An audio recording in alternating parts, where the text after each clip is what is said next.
From Washington, this is VOA News. New Kenyan security rules signed into law. President Obama declares there will be a response to the North Korean hacking. I'm Vincent Bruce reporting from Washington. Kenyan President Uhuru Kenyatta Friday signed into law a set of security measures that critics say could threaten civil liberties and free speech. As Mr. Kenyatta signed the legislation, he warned, "We must all remember that we are still at war and still vulnerable to terror attacks." With the new legislation, the amount of time terrorism suspects can be detained will be lengthened, and punishments will be imposed on media outlets for distributing material deemed harmful to national security. At a year-end press conference, U.S. President Barack Obama promised to respond to North Korea's hacking of Sony Pictures. VOA White House correspondent Luis Ramirez reports. President Obama spoke to reporters as he does every year at year's end. His message to North Korea after U.S. authorities on Friday confirmed Pyongyang was behind the attack on Sony Pictures was firm and direct. They caused a lot of damage, and we will respond. We will respond proportionally. The president added he will be reviewing a range of options. U.S. officials say North Korea was behind the hacking of computers at Sony Pictures, in which sensitive information was stolen as the company prepared to release The Interview, a comedy film showing the fictional assassination of North Korean leader Kim Jong-un. Luis Ramirez, VOA News at the White House.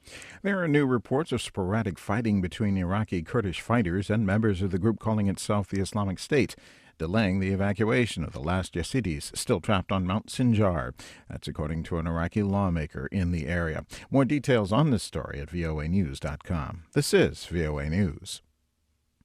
U.S. officials have confirmed China's arrest of a Korean-American missionary who has operated a vocational school on the border with North Korea for years.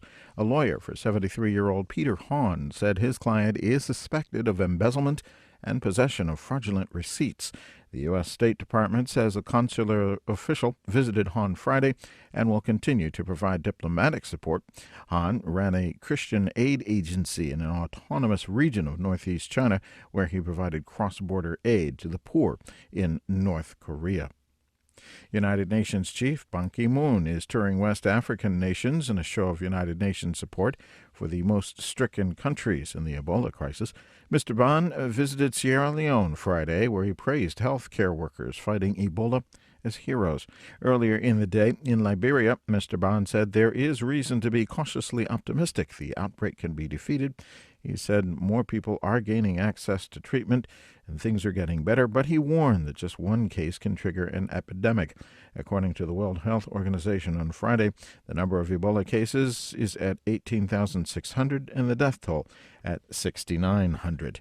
Pakistan has intensified counterterrorism security operations near the border with Afghanistan, killing scores of Islamist militants since Tuesday's school massacre, when militants killed 149 people, most of them children. Ayaz Gul has a report from Islamabad. The military's media wing says that 32 insurgents were killed when troops ambushed them at two sites in the northwestern Khyber district where the Pakistani Taliban are believed to have bases. It added forces killed another 18 insurgents in a separate raid in the tribal area on the Afghan border. Authorities say that security forces killed 8 Taliban militants, including an important commander in southwestern Balochistan province, which also borders Afghanistan. Pakistan observed a third day of national mourning on Friday. Ayaz Gul for VOA News, Islamabad. The UN General Assembly has passed a resolution urging North Korea be referred to the International Criminal Court for its human rights situation. The non-binding resolution passed Thursday urges the Security Council to refer North Korea to the ICC for crimes against humanity. It passed with 116 votes in favor, 20 against, and 53 abstentions. The Security Council plans to discuss North Korean human rights on Monday, but it is not likely to refer the North to the ICC since China, North Korea's main ally, will likely veto such a proposal. More on all of our stories at voanews.com. I'm Vincent Bruce, reporting from Washington. That's the latest world news from VOA.